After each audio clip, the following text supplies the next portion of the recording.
Bom dia a todos. Senhor Presidente da Assembleia Geral, Abdullah Shahid, Senhor Secretário-Geral das Nações Unidas, Antônio Guterres, senhores chefes de Estado e de Governo e demais chefes de delegação, senhoras e senhores, é uma honra abrir novamente a Assembleia Geral das Nações Unidas. Venho aqui mostrar o Brasil diferente daquilo publicado em jornais ou visto em televisões. O Brasil mudou e muito depois que assumimos o governo em janeiro de 2019. Estamos há 2 anos e 8 meses sem qualquer caso concreto de corrupção. O Brasil tem um presidente que acredita em Deus, respeita a Constituição, valoriza a família e deve lealdade ao seu povo. Isso é muito. É uma sólida base se levarmos em conta que estávamos à beira do socialismo. Nossas estatais davam prejuízos de bilhões de dólares no passado. Hoje são lucrativas. Nosso Banco de Desenvolvimento era usado para financiar obras em países comunistas, sem garantias. Quem honrava esses compromissos era o próprio povo brasileiro. Tudo isso mudou. Apresento agora um novo Brasil, com sua credibilidade já recuperada diante do mundo. O Brasil possui o maior programa de parceria de investimentos com a iniciativa privada de sua história. Programa que já é uma realidade e está em franca execução. Até aqui foram contratados 100 bilhões de dólares de novos investimentos e arrecadados 23 bilhões de dólares em outorgas.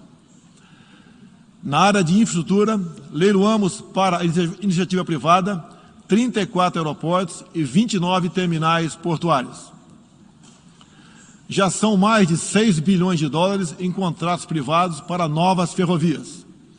Introduzimos o sistema de autorizações ferroviárias, o que aproxima nosso modelo ao americano. Em poucos dias recebemos 14 requerimentos de autorizações para novas ferrovias, com quase 15 bilhões de dólares em investimentos privados. Em nosso governo, promovemos o ressurgimento do modal ferroviário. Como reflexo, menor consumo de combustíveis fósseis e redução do custo do Brasil, em especial no barateamento de produção de alimentos. Grande avanço vem acontecendo na área do saneamento básico. O maior leilão da história do setor foi realizado em abril, com concessão ao setor privado do serviço de distribuição de água e esgoto no estado do Rio de Janeiro.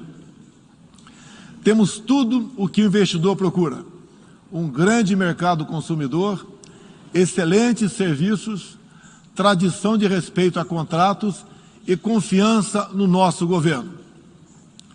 Também anuncio que nos próximos dias realizaremos o leilão para a implementação da tecnologia 5G no Brasil.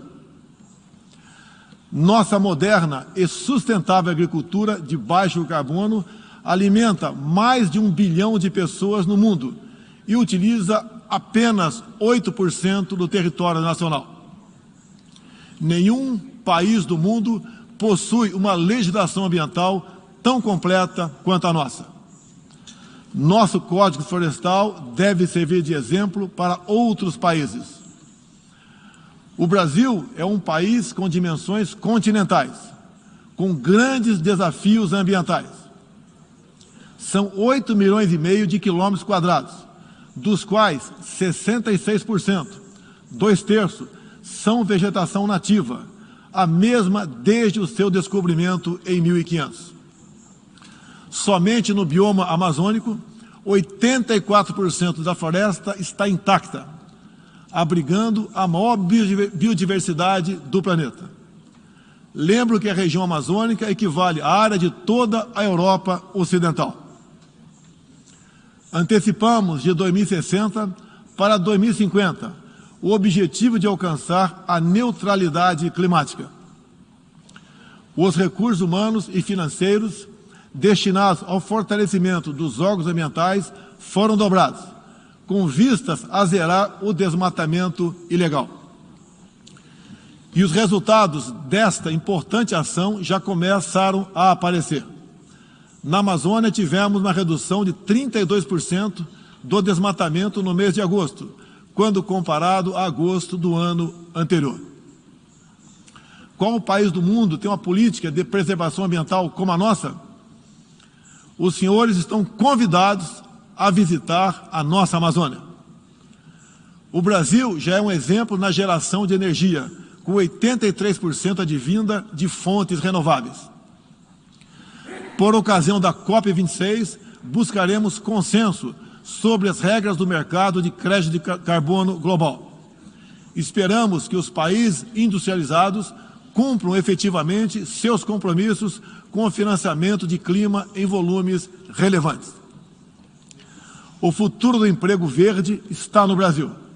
Energia renovável, agricultura sustentável, indústria de baixa emissão, saneamento básico, tratamento de resíduos e turismo.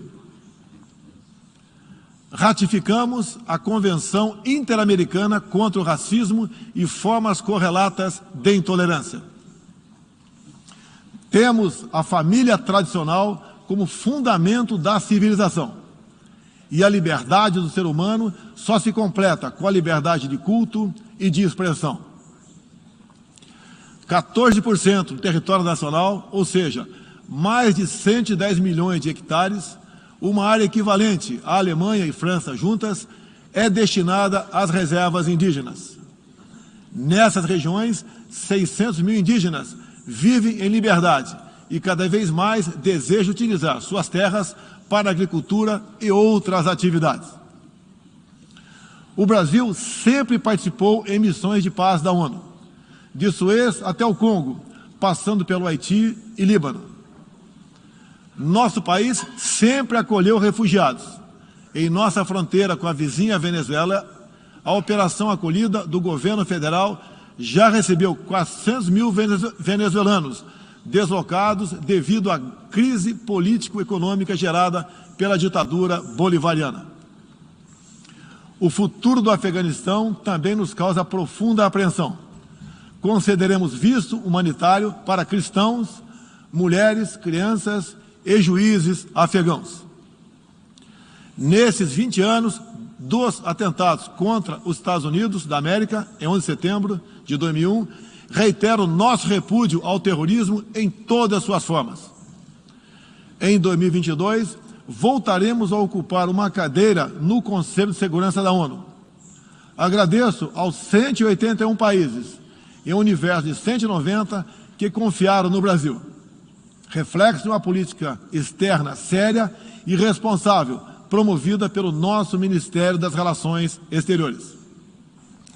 Apoiamos uma reforma do Conselho de Segurança da ONU, onde buscamos um assento permanente. A pandemia pegou a todos de surpresa em 2020. Lamentamos todas as mortes ocorridas no Brasil e no mundo.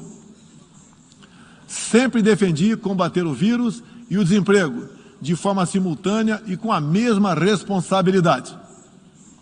As medidas de isolamento e lockdown deixaram um legado de inflação, em especial nos gêneros alimentícios no mundo todo.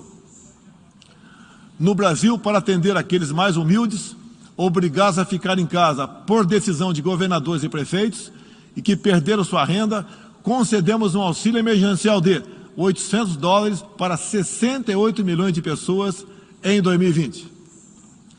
Lembro que terminamos 2020, ano da pandemia, com mais empregos formais do que em dezembro de 2019, graças às ações do nosso governo com programas de manutenção de emprego e renda que nos custaram cerca de 40 bilhões de dólares. Somente nos primeiros 7 meses deste ano, criamos aproximadamente 1.800.000 novos empregos. Lembro ainda que o crescimento para 2021 está estimado em 5%.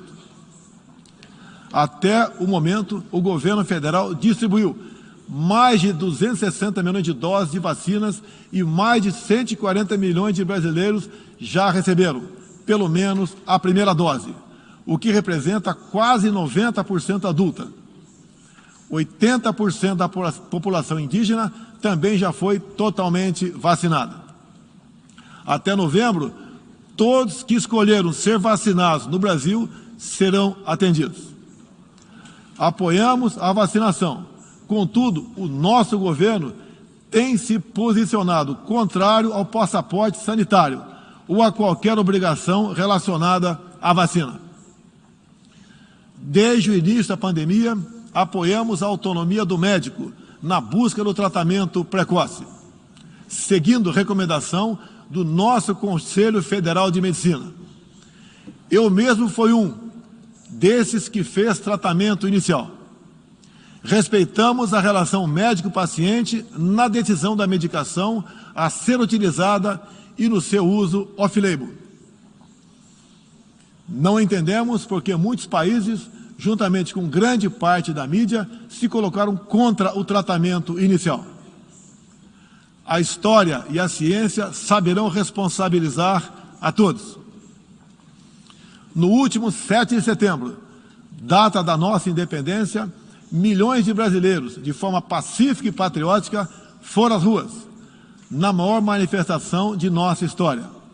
Mostrar que não abre mão da democracia, das liberdades individuais e de apoio ao nosso governo.